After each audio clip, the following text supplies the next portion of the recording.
Nestled at the end of a residential cul-de-sac in Hopewell, Virginia, is Dream Tech Academy, a microschool founded by our guest today, former public school teacher Danette Buckley. Dream Tech Academy launched in 2019 with 4 children, including 3 of Danette's own, as a homeschooling and tutoring program. It is now a recognized K-12 private school with about 30 children and 4 hired educators, and is located in an inviting single-family home just outside of Richmond that Danette purchased exclusively for the school. Danette Buckley, welcome to the Liberated Podcast. Hi, Carrie. Thank you so much for having me. I'm so glad you're here. I had a chance to visit Dream Tech Academy and meet you in person a few weeks ago when I was in the Richmond area, which is really becoming another one of these growing hubs of education, entrepreneurship, and innovation, and lots of different kinds of micro schools and learning models there. And Dream Tech Academy was just so wonderful, just this very warm, inviting space. Kids really happy to be there, a mixed age environment like so many of these micro schools are, with a highly personalized curriculum where you meet kids exactly where they are. You've told me grade levels don't matter. It's really where kids are academically, and you'll adjust the curriculum to meet their needs and help them along. And it's just so great to see that as what I think is really the emerging model for what education should be. And it's truly education entrepreneurs like you who are building that. And I'm just so appreciative. So I want to talk more, obviously, about Dream Tech, but let's start with your story. As you were born in Jamaica, you spent your early childhood there, moved to the US and kind of middle school ages. But you were always interested in education, even as a child. I wonder if you can talk a little bit about your education experience and what made you so interested in education in your youth. Yes. Oh, sure. So, yes, I was born in Jamaica. My grandparents actually raised me. And then when I was 12, I came to America. But while I was in Jamaica, I actually started school really young. Back then, 5 was like the typical age to start school. But every day I would walk past the school building. And I think my earliest memories of me being about 4, and I would always want to go into the building. And the teachers actually allowed me to come in one day. And from then, I started just having this love of learning and just wanting to be a teacher. So I think it was 4 when I started with that. By the time I was in 5th grade or so, I was literally the first one to arrive, the first one to arrive at school, the last one to leave. I'm leaving with the principal. And during my 5th grade year actually, my principal saw that I really loved education and my grades were really good. And then she gave me the opportunity to go to kindergarten on Fridays to actually teach. So it's a little less restrictive than America, but that's where I kind of started to really have this strong desire and passion to, work with young children.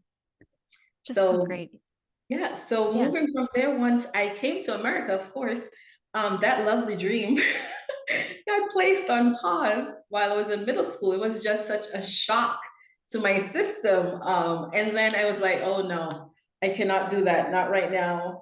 So I kind of stopped that path for a little while and I went into social service. So I worked in social services for a couple of years, and then my lovely husband joined the army, and we started to travel. And I have kids of my own, so I needed a career that was portable with us. So that's when I started to, go back to my first love of teaching, and I went back, got my bachelor's in elementary education, and then moved on to my master's. But this was a dream. This has been a dream. Dream Tech has been a dream for a very long time. Once I started to say, I'm going back to that path, um, I wrote the plans. I had everything laid out. The children came. I needed to work, and that went on pause again, but it was always on my hard drive. Even to this day, I go back and I see my first, plans of what it would look like. Of course, now it's totally different. But Yeah, so that's basically been my journey so far. I love it. I love that you were able to combine your passion for education with your passion for entrepreneurship, Yeah. to become an education entrepreneur and launch your dream micro school, Dream Tech Academy. But before you did that, you taught for several years Yes. in the public schools. I wonder if you can talk about your experience as a true public school teacher, not as a child who was given the opportunity to teach, which must have really just been so invigorating for you and really planted the seed for you. Yeah.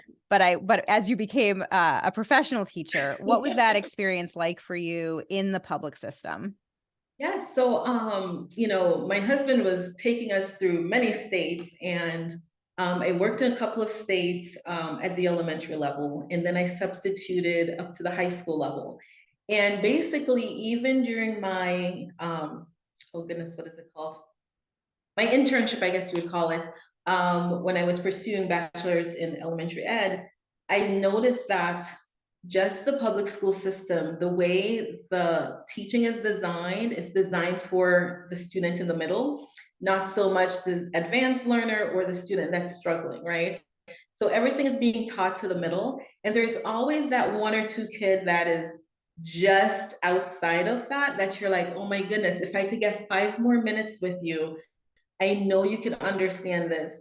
And when I was, going through the process of getting my license, that's what I would do. And the first school I taught in, they actually gave me the opportunity to do like small groups outside of my main classroom. So I would pull those students from, I had first grade that I worked with at one time and fourth graders, and I would literally pull them 15, 20 minutes and I would sit with them and reteach what the teacher was teaching for that day. And I find that just that one-on-one it means the world to these kids that are actually struggling. So that kind of lit something in me that it's not just the big picture, but it's also those, one and two students who are, if you'd only had more time, or if you could only tweak the curriculum just a little bit, you would get so much out of them. And it's not that they can't learn, it's not that they don't want to learn. You just have to bend it a little bit to fit who they are. So yeah. I'm sure a lot of the teachers listening can relate to that experience, and I think it's another main reason why certainly the educators I talk to who leave the system to create their own learning models, say it's really so that they could have that freedom and Yeah. flexibility to really adjust to each child's individual needs in ways that were difficult within a conventional classroom. So all of these ideas are percolating for you at this time. You have this love of education and teaching, this desire for entrepreneurship and to open your own school. And then you moved into homeschooling. Now, was homeschooling sort of part of that dream of education entrepreneurship, or how did that arise for you? I have never thought about it until my family was going through a really traumatic time. My youngest was diagnosed with leukemia, and she was pulled out of school. She was in second grade. She was pulled out of school, and we were doing homebound. And I would leave home to go to work and to teach, and she would stay back, and a homeschool teacher would come and actually give her work. But once I got home, I would then have to work with her. And then when she got back into the public school system, everything was just so overwhelming for her.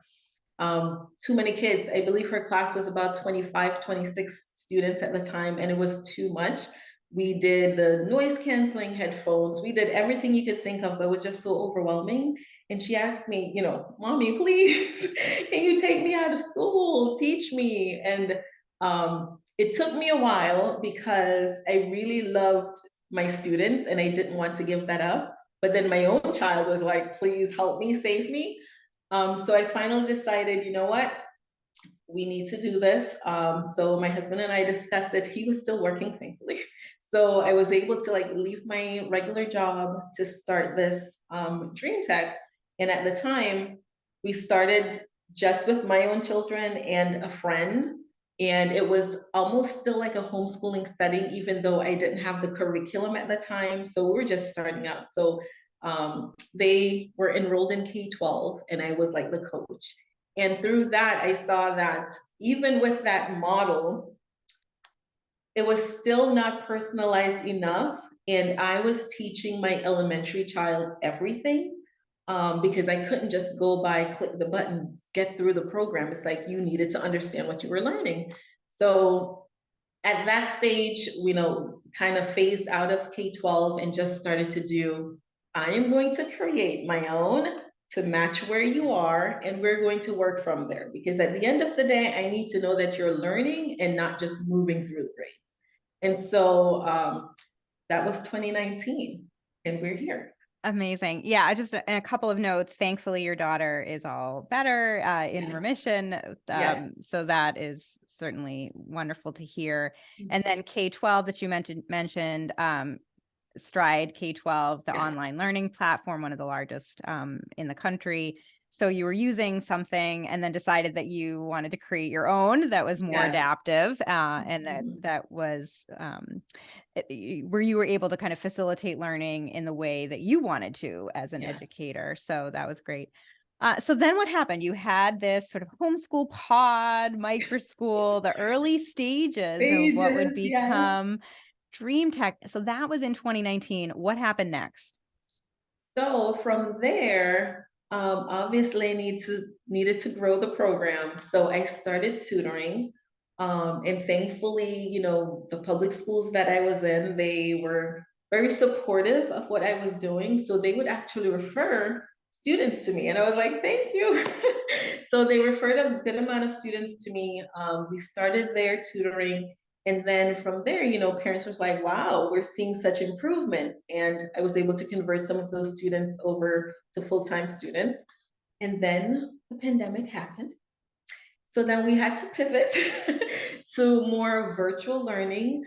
But because it was still so one-on-one, my students weren't impacted that much by it because I would still make those Zoom sessions, it was just me and maybe two other students in that room. So it was still just carrying through what we were doing in the building.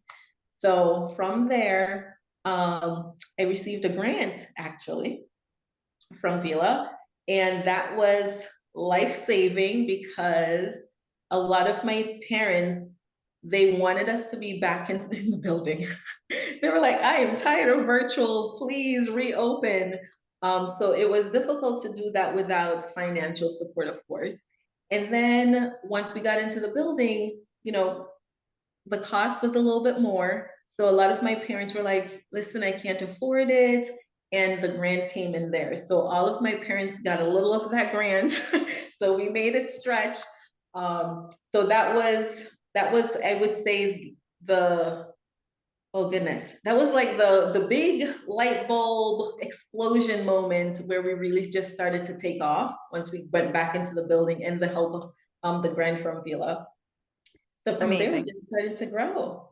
Yeah. And so maybe we could talk just a speck more about the economics here. The annual tuition at Dream Tech Academy is roughly $4,600 a year, Yes, which, yes. like most micro schools, is less expensive than traditional private schools, often a fraction of the cost of traditional Yeah. private schools, but still financially out of reach for many families, Mhm. especially in the community of Hopewell, where your micro school is, which is a low income school district, most students on free or reduced lunches in the school district.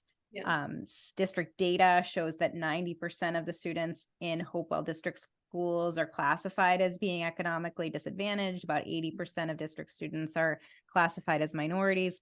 So, even $4,600 was just completely out of reach, I would imagine, for many families. And that's where using scholarship money and grant money from the Vela Education Fund was able to make that more accessible. I know when we talked, you had families who said really they wanted to stay, and without those partial scholarships or, the financial assistance, they wouldn't have been able to. What is your sense of accessibility in that way? I mean, we think about micro schools and these alternative learning models. They typically are private pay. How is it possible to make them more accessible to more families, do you think? Yeah, so my goal is to make this available to people who would love for their child to succeed in school, can't afford traditional private school, but know that something has to be done. And I want to be in that space to be of help, right? It's not about money, it's about helping every single student that I possibly can. And I think that what I've done is just be flexible with parents. So we, even though we have you can pay the whole tuition or you can pay by the month, I have programs where people are paying every 2 weeks or when they get a paycheck, or we extend it. Sometimes, sorry, this month I can't do it. That's okay. Do what you can. I am not going to penalize your student because it's, you're having a hard time right now. So just that understanding that we're dealing with families who, they really want this but just can't afford it, and being flexible to say, okay, we'll go on a payment plan or we'll stretch this for the entire year if need be, is definitely helpful, at least to my parents. And I do think that just always being on the search for different organizations that are focused on micro schools or just different outside of the box of traditional learning to support these families, I think is very helpful. Yeah, and certainly the Vela Education Fund has been at the forefront of Yes. that. They have a recent survey report of their grant recipients. So the Vela Education Fund being a national philanthropic nonprofit that started in 2019 and has issued over 2,000 grants to out-of-system education providers like you, people building non-traditional individualized learning programs outside of conventional public and private schools. The grants so far have totaled more than $24 million, and they're continuing to grow. And so in this Open for Business report that Vela released recently, they found that 93% of the students and families attending these non-traditional learning environments are low income or from historically underserved populations. And nearly 40% of the entrepreneurs leading those programs are intentionally serving those populations as part of their overall mission for their organization. And interestingly, too, only about 10% of current Vela recipients, again, these 2,000 grant recipients over the past several years, only 10% receive any kind of public funding in the form of, tax credit scholarship programs or education savings accounts. So it's really entrepreneurs like you who are using creative kind of strategies to make these programs more affordable, sliding scale tuitions, scholarships. Of course, more and more states introducing or expanding school choice programs like tax credit scholarship programs and education savings account programs that enable funding to follow students. So that's a piece of it, but certainly not the majority, for example, of Vela recipients. So interesting to see kind of the economics of all of this. And Yeah. a key priority that I hear in talking to entrepreneurs like you is accessibility. It's a real priority for founders I've found. So now let's talk a little bit more about the curriculum and the kind of approach that you take in your micro school, which now has about 30 students, mixed age. It's a K-12 registered private school with hired educators. So what is happening kind of during the school day in this sort of individualized learning environment? Okay.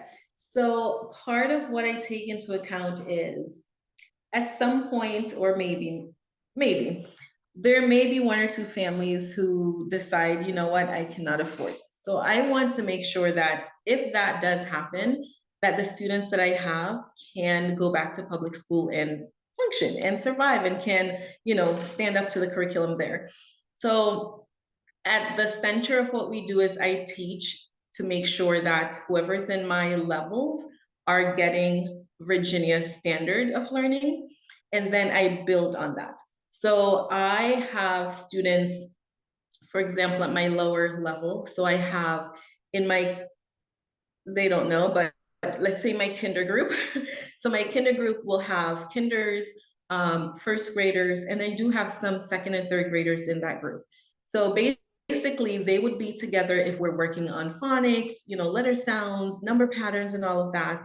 But at the same time, I can pull even some of those kinders who are more advanced and work on more advanced content, right? So no one knows what grade they're in. They're often asking me, what grade am I in? It does not matter. What matters is what are you learning today? So So we basically build the curriculum around the students. So it is quite challenging. I must say that it is challenging. However, that's why I have summers. That's why I have spring breaks. And I'm always trying to make sure that the students that we do have, that I'm finding the things that they need and I'm working on that. So if I realize that you need a little bit more help with comprehension, and that's something that you specifically you're struggling with, we have blocks of time throughout the day that I can sit with a student and work on their specific need. So we have study hall throughout the day. I do build into the program as well downtime, so the kids love that because they have moments where they're not in the classroom, they're just relaxing. And I tell them, you work hard, you'll get to play, and just have that free time. So the curriculum is designed not to be so rigid in terms of here's what the book says, this is what we're doing, the end, but more of here's what the book says, we're going to learn this, we're going to pull it apart, we're going to learn something that you needed before you got to this book. And listen, you can learn something more advanced as well. And they really love the challenge of saying, you're going to learn something that, hey, you're supposed to learn this next year, but let's do it right now. So my kids really love that about the curriculum.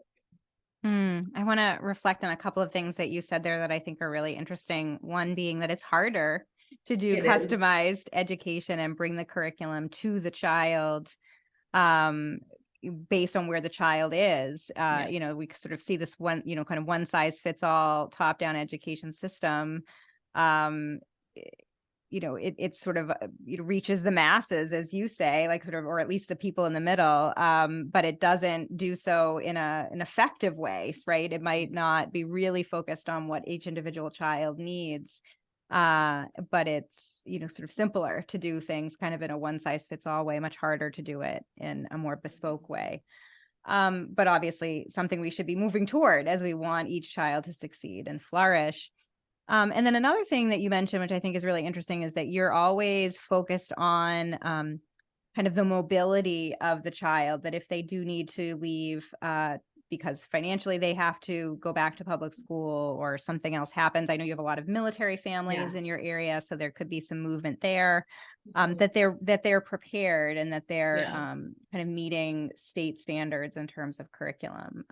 And it just shows that you're able to do that in a really tailored way outside of the conventional classroom. So you've had some great success stories. I wonder if you can share some of those rewarding experiences that you've had of kids coming in who may be behind what their grade level says they should be, and how you've seen improvement there. Yes. And that is one thing that I think keeps our parents with us and share, and word of mouth travels and we get new families, because when their students come to us and we do that initial testing, or they even share before their kid is with us, listen, my child is behind, I know they're 2, 3 grade levels behind, let's just work together to see how far we can take them. And we currently have a good amount of students like that came to us, but because we're able to customize things to them and basically say, listen, I don't care what label was put on you before you got here, this is what we're working on, those students have been able to excel so much. We have kids that came to us as 5th and 6th graders, and when they came in, they were testing at a first and kindergarten level, which I was shocked and surprised by. But it hasn't been a year yet. We're about to end the first year with them, and they're already testing at a 2nd and 3rd grade level, which I am just in awe of how much they're able to excel. But again, it's the environment. That's one. It's less distracting, and two, we're working with them on specifically what they need help with, right? So we're able to see faster growth that way than if I was just to say, okay, don't care what grade you're in, this is the curriculum. Then we're setting kids up for failure. So we do have that. I'm also proud of one other student that joined us recently. So this student came in at 3rd grade level, and his report card, B's and C's. So obviously when you see that, you're expecting, B's and C level work. But when the student came into us, he did not know how to read at all. So even though he came in at third grade, he was with most of my kindergartners for reading. And because of our model where it doesn't matter what grade you're in, he didn't feel uncomfortable. He didn't ask questions like, oh, why am I with the younger students? None of that happened. And right now, I am so proud of him. He is reading. Now, not necessarily reading to understand, but he is reading. So if I put a book in front of him, he knows the book, this is the front of the book, this is the back of the book, and here are words, and he's sounding things out. And it's just such a joy to see that he's not just saying, oh, I can't read that. I don't know that word. He's making an attempt and he's doing it. And I am so proud. I am so proud of him and his growth in such a short period of time and him feeling like confident in himself to say, hey, Miss Buckley, look at me. Can I read to you? That bring me to tears so many times. I'm like, hold on a second. Give me a minute because they get so excited when they've accomplished something that they know they were struggling in. And they're like, let me show you what I can do. It's beautiful. Oh, it must be so rewarding. It is. And the parents, like you said, must just feel so grateful as well to see that progress and to see their children flourishing. I know you also serve neurodiverse students and neurotypical students. You also, that individualized learning model not only works for students who are behind their peers by grade level, but also students who are working ahead of Yes. their grade level. It's really that personalization for every learner, which I guess leads to sort of this another maybe higher level question, Danette, about what do you think of the education system more broadly, right? Like, do you think that change can happen within the conventional system, or does it really need to come from outside of the system in these more customizable ways? I guess, what is your sense of that and what the future of education is like? Yeah. I guess I'm of two minds when it comes to that because I do have educators still in the public school system and I know they're working hard, but I think just the restrictions that are placed on teachers and the expectations and the lack of support, I think those outside forces are really what's negatively impacting learning right now in the educational world. I think if teachers were able to recreate something like what I'm creating in their classroom, which I think the majority of teachers try to do that inside of their classrooms, but they're still, having to meet standards and they're still having to take this test at the end of the year. And, all these other expectations that are put on them and take away from their time to do all of these things. I think that's creating this system where the kids are not getting what they need. And we're basically just pushing kids through just to fit within those systems. The other part of me says basically not every student will succeed in that environment. You do need to have a space where students who learn best in a quiet room with peers or other children at their level, that's important as well. It builds self-confidence. And if they're confident about what they're doing, you're going to get more out of them, right? So I'm kind of two minds on it. I see how the public school could be better if we take away some of these restrictions and add some more support. But at the same time, there are students who need to be out of that system into a different environment just to stimulate more growth. Mm. Yeah, so just maybe expanding those choices for families, and that's what entrepreneurs like you are doing by building additional learning models, so that hopefully all learners can succeed in just the right environment for them. Right. So what's next for Dream Tech Academy? What is sort of your future vision here for the microschool? Oh goodness, I have been asked that question so many times, so many times in the last few months, especially by my parents. um, the plan is, and the answer to them is basically this. Right now, what I want to do is perfect what we have, or as close to perfection as possible, where we have the system in place that we can duplicate in neighboring communities and give the opportunity to more students, right? Because I don't want to be in a big building where I then become what I'm trying not to be, right? I am trying to be the small environment. I want it to feel like a home. I want students to feel comfortable and relaxed and learn in that environment. So I don't want to have the public school look or feel. So, so right now I am somewhat content, but I would love to grow and reach more students and more families. Let them know that yes, your child is succeeding or they're struggling. There's other options, right? And if you can find those other options, you can see that it's not that your kid, just can't get it. They can, they just need a different environment in which they would flourish. It's so great. And it's something that I hear a lot from microschool founders that they do want to scale, but like want to scale the way you define it, meaning you don't want to become a big private school. You Right. want to retain that micro part of your environment, that's really the Mhm. special sauce. So kind of scaling laterally, opening up Yes. additional micro schools, additional small locations. Well, that's exciting. Yeah. And I mean, It so many is. families will benefit from that. So many learners will be able to learn in a more joyful, individualized environment. So best wishes there. But Danette, Thank I you. wonder, as we begin to wrap up, what advice do you have for other teachers, parents who also may have that entrepreneurial bug and want to do something, whether it's leave the public school system or launch their own program in their own community? What advice do you have for them? Yeah, I think you're a teacher. You already know how to do the job. It's scary, but unless you take that first step, you will never get there. Take that first step. And as long as you're true to your core, your values and beliefs in terms of what you want to do with the children, you're going to succeed.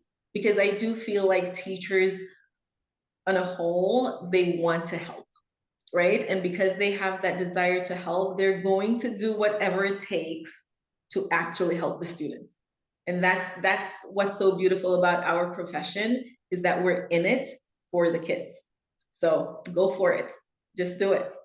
I love it. Go for it. And such simple, but I think important advice that, if someone feels called to do this kind of work, particularly those of you who are listening who may be teachers, that this is, what you're meant to do. It's why you went into education, because you love to work directly with students in really meaningful ways. So I love that. Go for it. Yes. So Danette, what is the best way for my listeners and viewers to learn more about Dream Tech Academy and connect with you? Oh, sure. Well, we do have our website. It's www.dreamtechacademy.com. We're also on Facebook. I am not that good at social media, so those are the two main ways to reach out. I would love to partner up, share ideas with other micro school owners and other educators out there who, want to go down this path. I would love to share and just and just, get feedback and help each other grow. That's the vision. Ah, wonderful. Well, again, best wishes to you and Danette Buckley. Thank you so much for being on the Liberated podcast. Thank you, Carrie. I appreciate it.